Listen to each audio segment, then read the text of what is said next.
buenas tardes, les saluda Rebe Torres a nombre de Lupita Venegas en este espacio Desde el Corazón a través de Valora Radio. Como ven a cuadro me acompaña el padre Nibardo Quesada, el cual me da muchísimo gusto compartir con él estos micrófonos y este espacio con todos ustedes. Padre, ¿cómo está? Cada día más padre.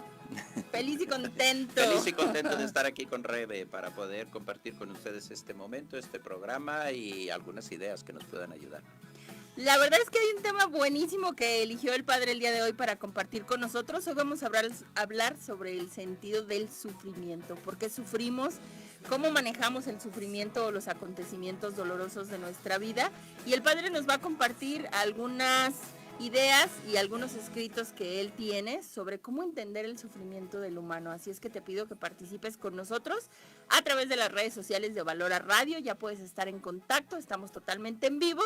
Y si tú quieres hacer una pregunta o un cuestionamiento con el padre Nibardo, pues es el momento.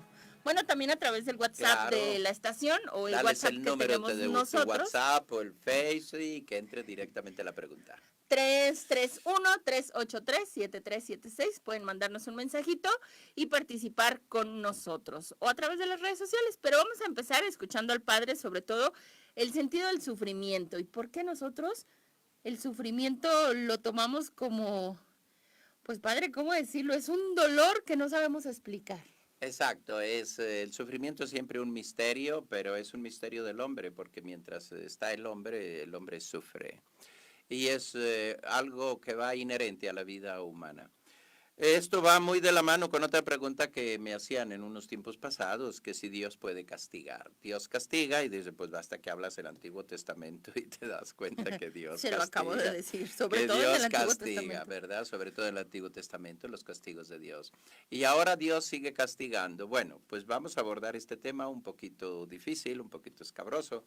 Espero que quede alguna idea clara que nos pueda ayudar. Lo primero que tenemos que hacer es distinguir y tener muy presente la distinción entre un mal moral, un sufrimiento moral, y un mal físico. Al primero, mal moral, lo llamamos mal, el verdadero mal es el pecado, el verdadero mal, ¿no? Todos los otros son males que, pues sí, nos hacen sufrir un poco, pero el único mal verdadero, completo y que merece el nombre de mal se llama pecado. Lo otro pues, se puede llamar dolor, ¿verdad? El dolor es inherente a la vida del hombre y se refiere al sufrimiento físico. Tenemos un cuerpo. Nuestro cuerpo que está hecho y diseñado para que viva sano y feliz, pero nosotros le metemos tantas cosas a este cuerpo que está llamado a ser sano y feliz, como lo hizo Dios, y lo transformamos en un depósito de basura, vamos a decir, se oye feo, pero así es, y transformándolo en eso, el cuerpo reacciona con sufrimiento y dolor, ¿no? Y ahí están todas las enfermedades. No estoy buscando culpabilidades, ojo. Estamos diciendo solo lo que realmente sucede. Si yo meto dentro de mis pulmones aire puro, aire bueno, pues mis pulmones, en principio, no deberían de enfermarse y no se enferman. Yo no tendría un cáncer de pulmón por fumador. ¿Por qué? Porque no le he metido nunca nicotina. Bueno, yo conozco personas, mi hermana entre ellas, que mueren de cáncer de pulmón cuando nunca se fumaron un cigarro. No, pero vivían en una situación y en un ambiente en que todo se respiraba mal. Entonces no es porque tú fumes directamente. Bien, ahí tenemos un mal físico que se llama dolor. Eso produce un dolor. Mientras que el mal moral se llama pecado y es sufrimiento.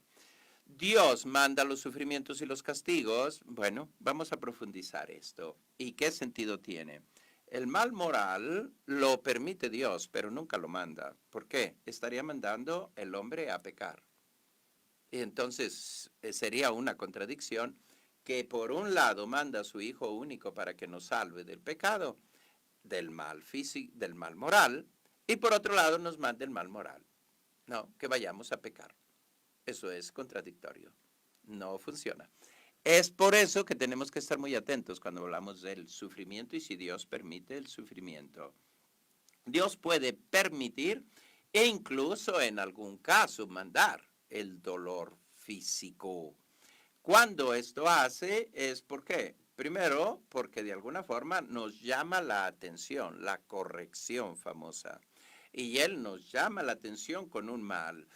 Algunas personas que dicen, bueno, si a mí no me hubiese sucedido tal cosa, yo hubiese terminado en tal lugar, porque me sucedió este accidente o un imprevisto, un mal doloroso, ¿verdad? Un dolor, un mal físico, pues evitó un mal moral más grande. Muchas veces eso es. Por lo tanto, el mal físico Dios lo puede permitir e incluso mandar, imponer, porque tiene su sentido curativo. Bien, el mal físico puede ser un castigo, sí, pero no necesariamente. Puede ser un castigo porque Dios sabe muy bien que si no me corrijo, yo puedo terminar en un mal moral. Por lo tanto, pierdo la vida eterna, pierdo la felicidad con Dios. Y eso es lo que está sucediendo en muchos casos, ¿no? Ahí está, un papá que realmente quiere formar a su hijo y lo quiere corregir, pues incluso hoy no los pueden tocar porque les llaman la policía, ¿no? Claro. Pero de alguna forma castiga al hijo. El castigo es muy importante. El castigo tiene un fin pedagógico, ¿no?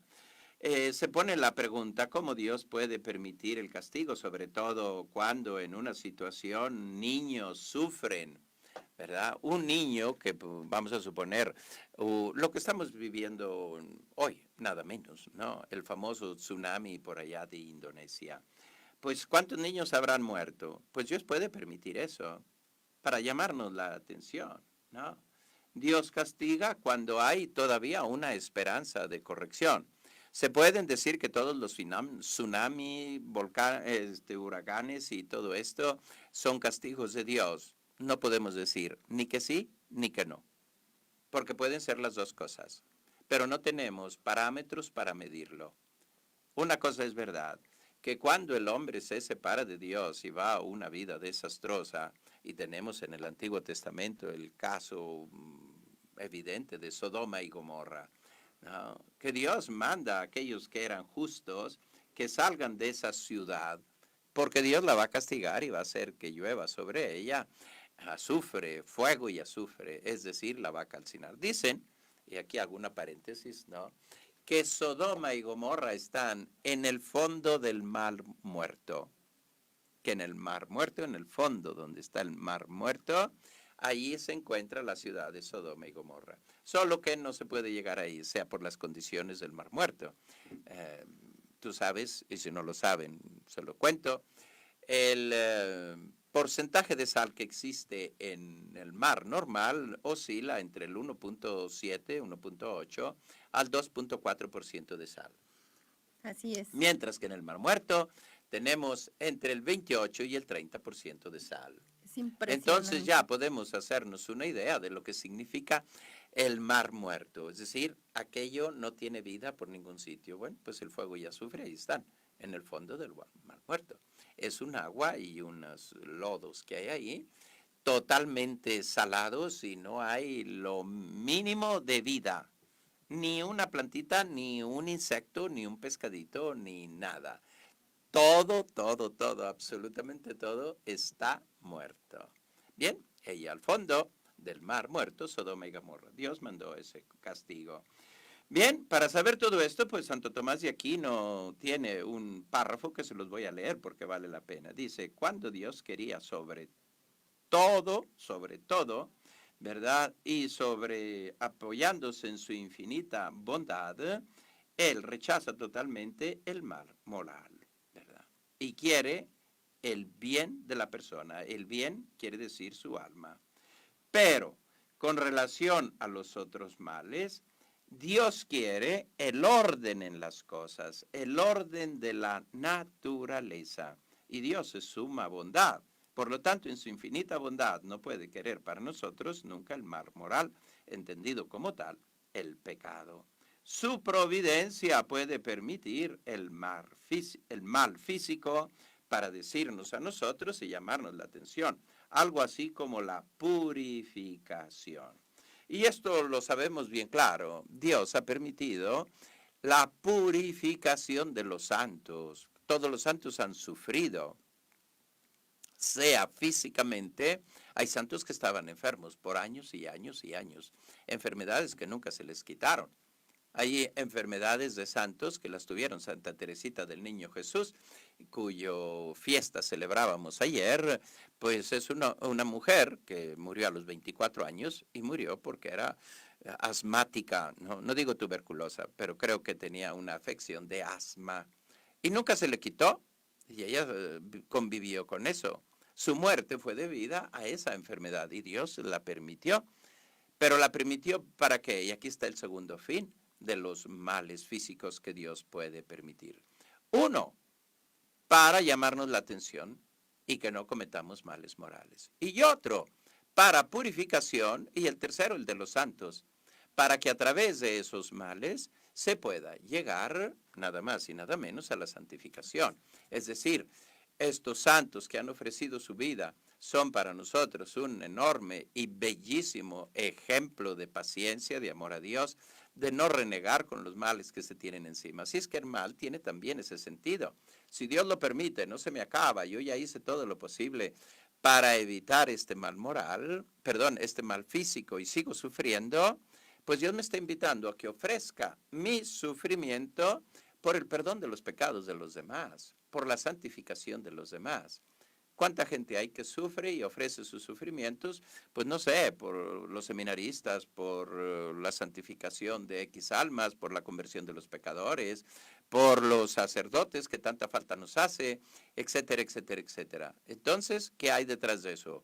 Una permisión de Dios bien específica. Bien, pero vamos para atrás. Nos preguntamos entonces si Dios castiga o por qué, y esta es la pregunta del sentido. ¿Por qué Dios permite el sufrimiento? Vamos a subrayar otra cosa. Dentro del sufrimiento, habiendo distinguido el mal físico, que lo podemos llamar dolor, no sufrimiento, mal físico que viene por el simple hecho de que estamos en un cuerpo humano y este cuerpo, como les dije, se descompone, es un compuesto que se descompone. Todas las enfermedades es una descomposición de alguna parte de nuestro cuerpo. Dios lo permite o lo puede mandar. Eso está claro. Segundo, que nos quede claro que el sufrimiento nos referimos sobre todo a un mal moral, a algo que nos hace sufrir. Desde un punto de vista psicológico, en cierto modo, psicológico espiritual, a mitad de camino, podría decir, podemos decir que sufrimos cuando no tenemos respuestas a situaciones que se nos presentan. No hay respuestas. Por ejemplo, alguien te calumnia. Detrás de esa calumnia, tú pierdes pues respeto y dignidad. Te han dejado, como se dice, como basura. Ya no eres nada. Y de la noche a la mañana tú eras una persona respetable, etcétera, etcétera, etcétera. Detrás de una calumnia se acabó todo, ¿verdad? A propósito de esto, siempre me acuerdo cuando hablo de calumnias y de pues las mentiras que se dicen o críticas. Una frase de un gran escritor inglés, un poco el prototipo de los ingleses, llamado Shakespeare. Lo habrán escuchado, por lo menos el nombre. Shakespeare, a propósito de esto, dice, si un ladrón me roba mi cartera y yo tengo unos cuantos billetes ahí adentro, el ladrón se enriquece con lo que yo traía en mi bolsa. Pero si alguien me roba mi dignidad, hablando mal de mí o calumniándome, me ha despojado de mi dignidad totalmente y él no se ha llevado absolutamente nada, solo el mal que cometió. Pero se lo lleva, porque ese mal Dios le va a pedir cuentas muy estrictas de haber destruido a su hermano. Es darle muerte al hermano con la lengua, a través de la calumnia, a través de medias frases, medias mentiras o medias verdades. Bueno, cerrando esta paréntesis, ¿por qué sufrimos? Fundamentalmente el sufrimiento moral viene muchas veces por no tener una respuesta a algo que nos sucede. ¿Por qué me calumnió? ¿Por qué habló mal de mí? Realmente no tengo la respuesta. Si tuviese la respuesta, sufriría muchísimo menos porque lo entiendo. Nosotros siendo seres racionales, inteligentes, queremos respuestas. Estamos habituados a las respuestas, queremos respuestas. Sí. ¿Ya? Cuando tenemos la respuesta de algo, nosotros como que el sufrimiento baja muchísimo. Vamos a suponer que yo pues me emborraché y al día siguiente tengo una cruda. Pues no tengo muchas dudas porque estoy crudo. Hay ¿no? una respuesta. Hay una respuesta directa. Te emborrachaste, bebiste tanto alcohol, tanto tequila y al día siguiente estás crudo. Así que no tienes ninguna duda. Tu sufrimiento es solo físico, pero moral no sufres porque sabes lo que te pasa. Según los efectos que hayan causado, ¿verdad? Exacto, En el entorno. Exacto. Bien, y así cualquier cosa que me pase. Si yo provoco a Rebe aquí, que está conmigo, y la provoco, y pues ella levanta la mano y con su tierna mano me da una cachetada, ¿verdad? Pues no tengo mucha duda por qué me pegó. ¿Por qué? Pues porque la provoqué, ¿no? Porque la ofendí. Entonces, pues la respuesta la tengo. Eso no me da ninguna pregunta. Pero en los acontecimientos humanos que no tenemos alguna respuesta, es cuando se empieza a generar la emoción o cuando se empieza a generar la duda. Exacto. Entonces, has usado la palabra clásica, ¿no? Muy importante, la emoción dentro. Bueno, luego hablamos de esto, me lo recuerdas, porque si no me pierdo, ¿verdad? Entonces, lo primero es cuando dentro de nosotros no hay respuestas. ¿Qué es típico? Se murió mi hermano que tenía 30 y tantos años y en mi caso es verdadero. ¿Por qué se murió? Pregunta, nunca tendré la respuesta. Él venía manejando bien por su lado, con todo, un borracho se sale del otro lado, quiere rebasar, no alcanza a rebasar, la carretera no se lo permite evitarlo, es un choque frontal y queda ahí. Pregunta, ¿por qué murió? ¿Por qué en este momento? ¿Por qué si tenía sus niños? 1000 porqués. Nadie tiene la respuesta a ese por qué, solo Dios. ¿Por qué? Porque tiene un tiempo para cada uno. El hombre no llega y eso me hace sufrir enormemente porque no tengo la respuesta. No sé por qué. Y luego si le sigo dando vueltas, pues es igual, la muerte de un joven, la muerte de un niño. Hace una semana exactamente, el domingo anterior, terminando un retiro espiritual con jóvenes, durante la misa de clausura del retiro, hay que darles una noticia. Su amigo, por lo menos conocido porque sabían quién era, el domingo, ayer en la noche, anteayer en la noche, viernes por la noche, se emborrachó, tomó el auto y se estrelló y en este momento es cadáver, ¿verdad? Lo enterraron ayer sábado. Ah, todos así, pero no tienes una respuesta. Tienes una respuesta parcial. Parcial es, se emborrachó, se estrelló, se murió. Pero, y todos estos peros son preguntas. Bueno, no hay que hacerse preguntas para las que no hay respuestas. ¿Por qué? Porque no hay, Enfrascamos en la te pregunta. enfrancas en lo que se llama un círculo vicioso. Vuelves otra vez al mismo punto. Y lo peor es dar la culpa a Dios de estas cosas, ¿no? Ah, es que Dios no lo mandó a que se emborrachara. Dios no lo mandó a que tomara el auto en situaciones de ebriedad. Dios no lo mandó ahí. Es la libertad del hombre. Y Dios nos respeta nuestra libertad. ¿No? Ya nos la dio y Él nunca se ha arrepentido de habernosla dado. Le duele muchísimo que hagamos mal uso de la libertad. Aquí tienes preguntas que no tienen respuesta. Y no hay peor pregunta que la que no tiene respuesta. ¿Por qué ha sucedido? Pero alguien me podrá objetar, las preguntas están ahí. Sí, pero todo depende de dónde arrancas con tu pregunta. Y aquí entramos ya en el tema de las emociones. Muchos de los sufrimientos dependen del grado y número de emociones, principios, ideas que yo tenga en mi corazón, en mi mente, en mi vida, que rigen mi existencia. Está súper comprobado por todos los estudios de psicología que las personas que menos sufren depresión son los que tienen fe.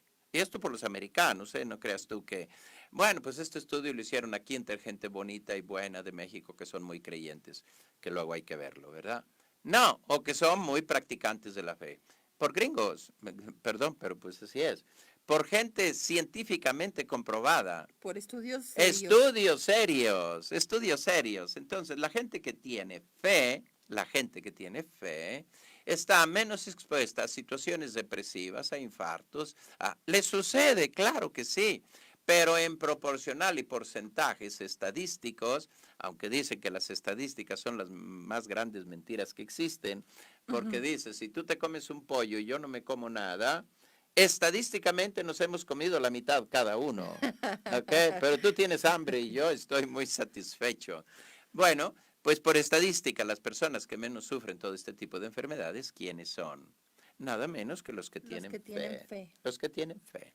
Pues ahí te va. Bien. Alguien distingue, en el caso de Dios, como te digo, mucho depende de las emociones, pero volvemos sobre lo que Dios hace. Alguien distingue entre una llamada de atención de Dios, y ahí están pues las catástrofes naturales, como les dije, nadie puede decir que es un castigo, pero algo que Dios permitió. Sí, porque si no lo permite, no sucede. Entonces lo permitió. Y si lo permite, te dice solo que Dios te está llamando la atención. Dios no se divierte con una catástrofe y que sacan el número de muertos, 1,800 muertos, o el terremoto de Ciudad de México, 3,000 muertos, y nunca sabremos los números exactos, ¿verdad? Dios puede permitir eso. Claro que sí, porque el castigo, no sé si lo saben, castigar es un verbo latino que tiene la misma raíz que castidad. La raíz es la misma. Custodia, entonces. Entonces, el castigo y la castidad es purificación, limpieza. Cuando hay un castigo de un padre para con un hijo es porque lo quiere purificar de aquel mal. Igual que la castidad es el ejercicio de purificación, ¿verdad? Ahí está. Mientras que si Dios llama o permite un desastre natural, destinado solo para que sea una llamada de atención, ¿no? En latín se dice un monito. Un monito, de ahí viene la palabra amonestar. Monito, ¿no? ¿Quién te amonesta? Pues cuando te llaman la atención, lo amonestó. Cuando Pues, cometes una falta. una falta, hablo... es una admonición, es una admonición.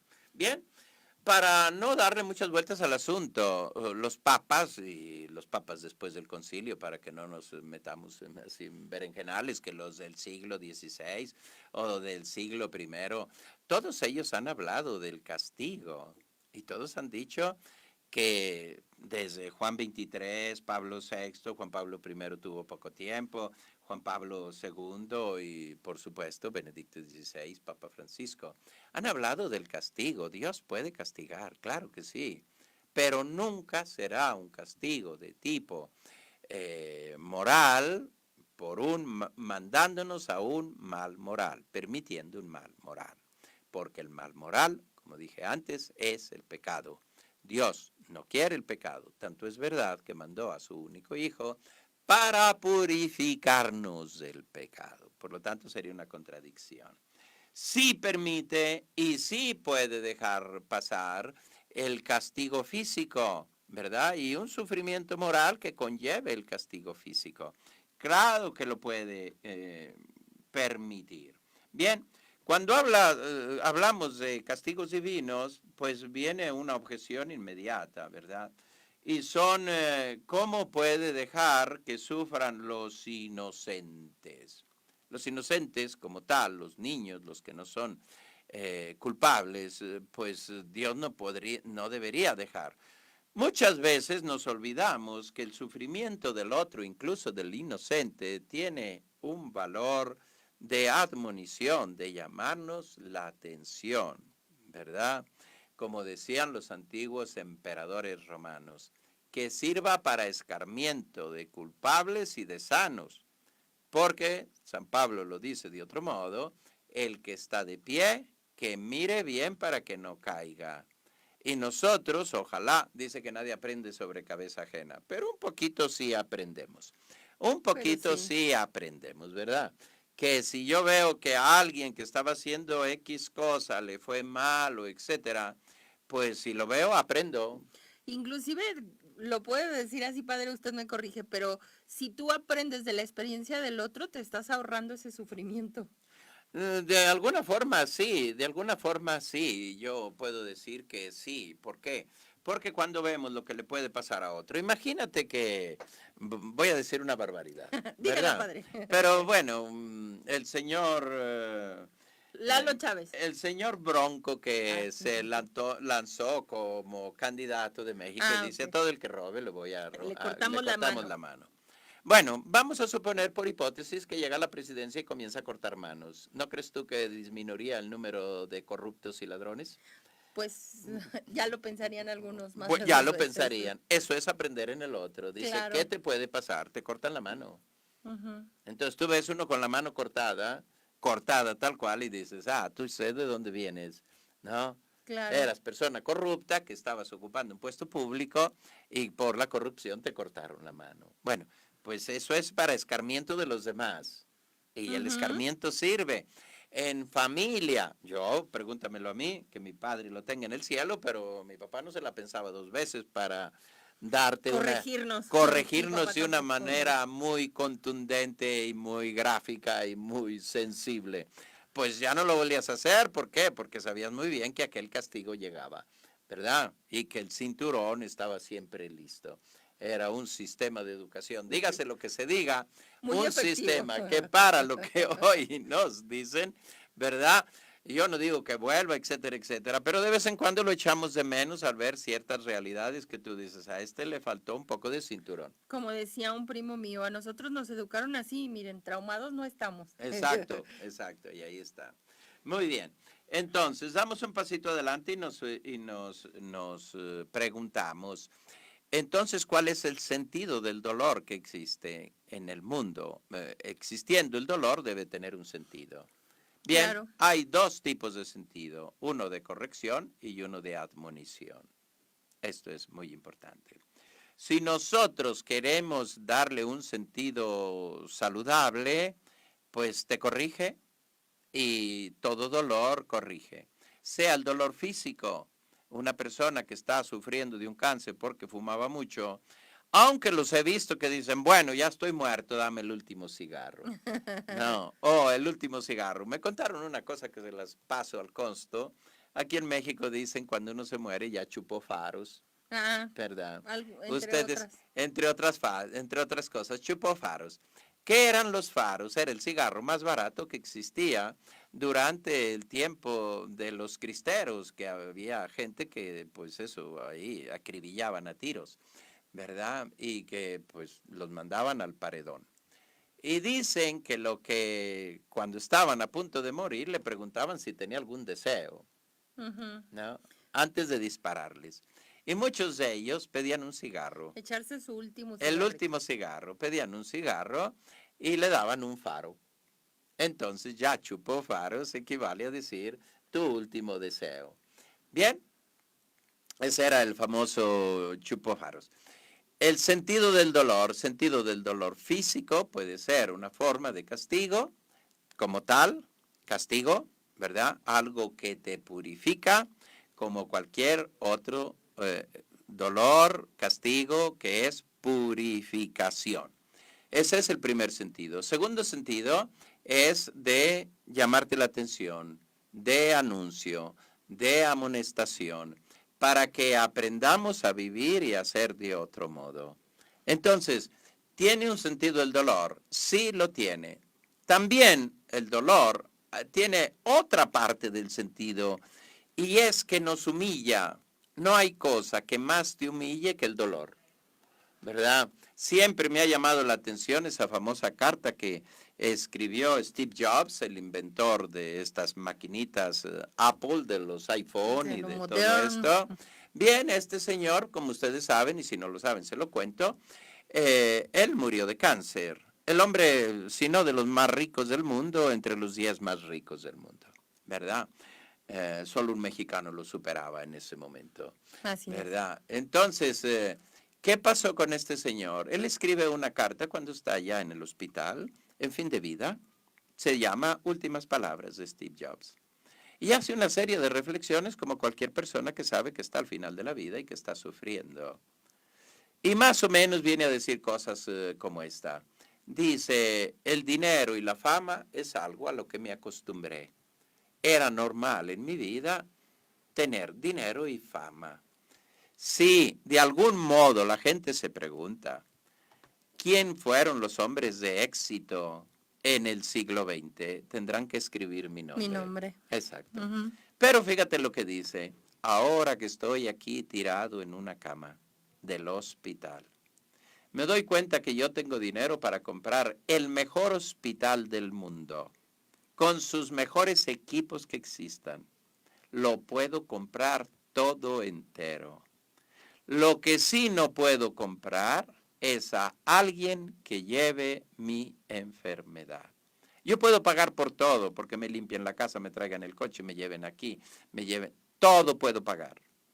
No tengo ningún problema, pero no le puedo pagar a nadie para que lleve mi cáncer. Ese es mío y lo llevo yo. Y nada más que yo. Y es donde se dio cuenta, y él lo dice bien claro, Dios puso en nuestro corazón algo que se llama amor, y es lo único que vale la pena seguir. Hacer actos de amor. Y él dice, yo perseguí la gloria, el éxito y la riqueza. En este momento, todo eso no vale nada. Cuando tienes lo suficiente para una vida digna, deberías dedicarte a una vida que tenga como expresión el amor, porque es lo que llevas en tu corazón. Y él dice, es lo que Dios puso. Bueno, este hombre que estaba en el mayor sufrimiento llegó a estas reflexiones. Él dice por ahí en su carta también, ahora que estoy tirado aquí bajo el ruido de estas máquinas que me dan la respiración, que me meten oxígeno, fíjate lo que dice, este ruido es el aliento de la muerte que se está acercando. Este zumbido es el aliento de la muerte que se está acercando.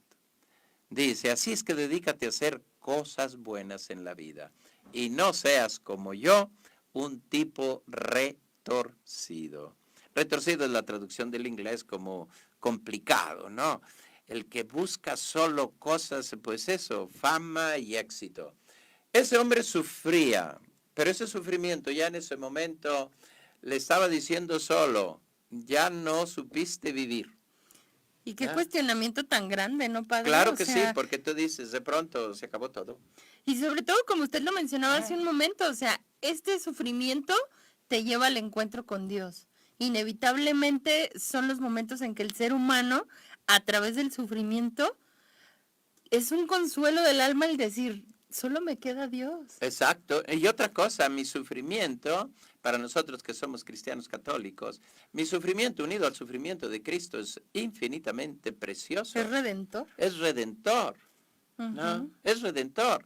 El más mínimo sufrimiento es redentor. Por eso les decía, tiene como 3 pasos. Uno que lo puedo tomar como algo que me cura, que me purifica, que me humilla mucho, porque no hay cosa más grande que el sufrimiento para humillarte. No necesitas nada más que sentirte que eres impotente, como el señor Steve Jobs. De frente a este cáncer soy totalmente impotente. Y te das cuenta que realmente tu vida está en las manos de otro. Y yo creo que es la maravilla de encontrarte con la fragilidad y la pequeñez humana. Exacto. Cuando ves la grandeza de Dios y dices, no está en mis manos. No está en mis manos, exactamente, así como dices, no está en mis manos. Y esta realidad no está en mis manos. Por una parte te humilla, pero si tú te cuidas, por otra parte te enaltece enormemente. Claro. ¿Por qué? Porque tú dices, estoy en las manos de alguien que sabe más que yo. Y este sufrimiento, si él lo ha permitido, como dice la Escritura en las palabras del santo Job, Dios me lo dio, Dios me lo quitó, bendito sea su santo nombre. Pues el sufrimiento es de este tipo, te corrige, ¿verdad? Te ayuda a ser más humilde, a agachar tu cabecita, a reconocer que hay alguien que lleva las riendas de tu vida y está por encima de ti. Esto es muy importante, ¿verdad? Y que está en su mano todo. Y al mismo tiempo de admonición. Es decir, te amonesta, te dice, está atento, no seas orgulloso y soberbio, no creas que todo está en tu dominio, no creas que tú puedes hacer todo, absolutamente no. Aprende a ser humilde, baja tus ojitos y aprende a pedir ayuda a Dios. Entonces el sufrimiento tiene valor. Nosotros decimos, unes tus sufrimientos a los méritos de Cristo y son preciosos. Gente que no tiene fe, gente que no usa sus sufrimientos para unirse a Cristo, que no aprovecha el sufrimiento para acumular tesoros en el cielo, el sufrimiento lo doblega. Y doblegado lo lleva al peor de los pecados, el pecado más mortal de todos los pecados. Lo dijo un autor francés, se llama Georges Bernanos. El pecado más mortal de todos los pecados se llama desesperación. Desesperación es, perdió la esperanza. Por eso nosotros decimos siempre, la esperanza es la última a morir, pero quien la pierde entra en desesperación. Y es el pecado más mortal de todos los pecados. Por eso hay que estar muy atentos, hay que abrir los ojos, hay que vivir cerca de Dios y cuando lleguen los sufrimientos, bendito sea, es humano. Cuando te sientes consolado por Dios y que dices, si Dios lo permitió, aquí estamos, Él sabrá cómo me saca de estas o cómo me mantiene en estas, porque como les digo, hay santos que han vivido toda su vida en sufrimientos. Ahí está Teresita del Niño Jesús, toda su vida en sufrimientos, ¿verdad? Otros los sufrimientos son puntuales. A San Juan de la Cruz le dio algo así como la gangrena. Y pues en los tiempos, en 1530 y tantos, 1540 y tantos, pues no existían la penicilina y todo esto. ¿Cómo curaban esas heridas para que no se infectaran? Quemándolas con un hierro al rojo vivo, para quemar toda la carne infectada. Pues este santo le repasaron, San Juan de la Cruz, con un hierro al rojo vivo, y repasándole con un hierro al rojo vivo, que imagínate lo que dolía. Bueno, dijo, dale otra repasadita para que quede bien. Eso, imagínate. Bien, pues esto es lo que hay. No sé, a lo mejor la gente tiene muchas preguntas. Hay algunos comentarios. Sí, cuéntamelos. Guadalupe Rendón manda saludos desde Chicago. Aida López, muchas gracias. María de Jesús Gutiérrez. Hola, padre. Y en una enfermedad que los doctores decían que la persona se iba a curar y uno cree que Dios puede curar y pone toda su confianza y no hay una curación. ¿Cómo se debe tomar esto? Exactamente, no hay una curación porque Dios la está permitiendo. Y si Dios la está permitiendo, la tomas con todo como es un don de Dios. Esta enfermedad, la persona concreta quisiéramos que sanara y nos damos cuenta, no está en mi mano, pero ella está en las manos de Dios y hay que ponerla en esas manos porque no hay manos mejores que las manos de Dios. Cuando el doctor dijo iba y no sucedió, eso nos está diciendo que la salud, particularmente, incluso la salud física, ni siquiera esa está en manos de los doctores. Ni siquiera esa. Claro. Toda está en manos de Dios. La última palabra es la de Dios. Claro. Miguel Ángel Vargas Rea, saludos al padre, nuestro director de Proyecto Familia. Isabel González Hidalgo, saludos desde Poza Rica, Veracruz. Rosalba Medina, padre Nibardo, qué gusto verlo y de escucharlo. Nuestro Señor lo bendiga grandemente, saludos desde Los Ángeles. Susi Ruiz de Rizo, saludos al padre. Y hay otra preguntita en donde nos dicen, padre, ¿cómo entiendo que no hay respuestas humanas, pero cómo entender la maldad cuando un padre deja a una familia con 3 hijos? Exactamente, es cómo entender la maldad. Volvemos a la pregunta clave, ¿cómo entender? Haces la pregunta exacta. Lo que más te duele es no tener la respuesta a esta pregunta. Pero estás diciendo muy claro, existe una maldad, que es pecado, ¿no? El pecado lleva al hombre a la maldad, ese Dios no lo quiere. Lo vas a entender, lo entiendes desde el momento en que te das cuenta que efectivamente el demonio puede entrar en el corazón de una persona y entonces ese corazón hecho por Dios para el bien se ha dejado arrastrar por el demonio hacia el mal. Así lo entiendes. No vas a entender que está bien. ¿Cómo vas a entender que está bien? No hay ninguna razón del mundo que te vaya a decir que está bien que un padre abandone a sus hijos o que los golpee o que los maltrate. Esas razones del mundo no existen. Existe la razón que el demonio entró en él y se lo llevó. Y inconscientemente o por inmadurez o por. No es una respuesta. No hay respuestas humanas que te lo digan. Esto es muy importante, ¿eh? Te dice solo que en ese corazón hubo más espacio para el mal, así como dices. Y si quieres tú, para el maligno, porque es el demonio el que está arrastrando a esta persona afuera y es el demonio el que se ha posesionado de su corazón. Y es el demonio el que le hace producir las obras propias del demonio. ¿Cuáles son las obras propias del demonio? La división. Dividir. Él es el que divide. Este hombre está dividido, ¿verdad? Está dividido de su familia, está dividido de Dios y en el fondo, arrastrado por Satanás, está dividido dentro de sí mismo y él es el primero que sufre, es lo que te quiero decir. No está feliz habiendo abandonado a sus hijos. Por muchas vueltas que le des, él en cada borrachera que se pone, en cada vino que se toma, ve a sus hijos ahí enfrente y se siente un guiñapo. Entonces, ¿por qué no regresa? Aquí está el misterio de la libertad humana, ¿verdad? Tendrá sus razones, justas o injustas. Pero lo que está detrás es una verdad tan grande. Tú dices, este hombre es feliz, se da la buena vida. Empiezan dándose la buena vida, robándosela a sus hijos. Entonces son ladrones de la vida de sus hijos. Todo aquel que deja a sus hijos es un ladrón de la vida de sus hijos. Y no le dé muchas vueltas, es así. No hay nada que justifique que haga sufrir a un niño pequeño.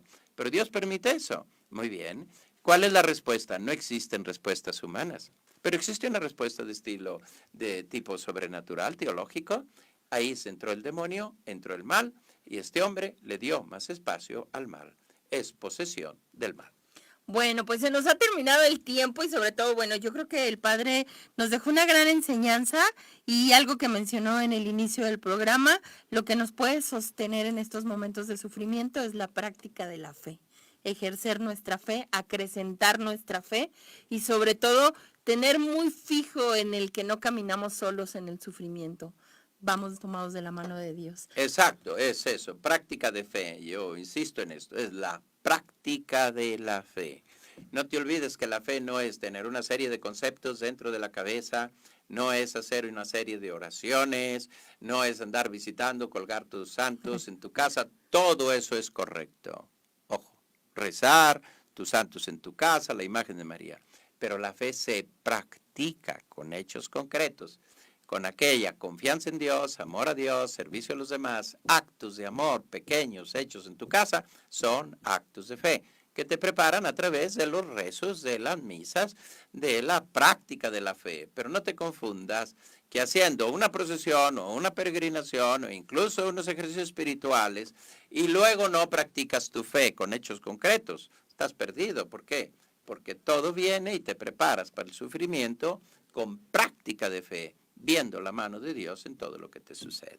Bueno, pues creo que este tema nos faltaría muchísimo platicar, pero se nos ha terminado el tiempo. Padre, ¿nos da la bendición? ¿Cómo no? La bendición de Dios Todopoderoso, Padre, Hijo y Espíritu Santo, descienda sobre ti, permanezca para siempre. Y gracias por estar con nosotros aquí en Valora Radio. Gracias a todos ustedes. Bueno, a nombre de Lupita Venegas, que ya mañana se reincorpora normalito a sus actividades, esto fue Desde el Corazón. Hasta luego.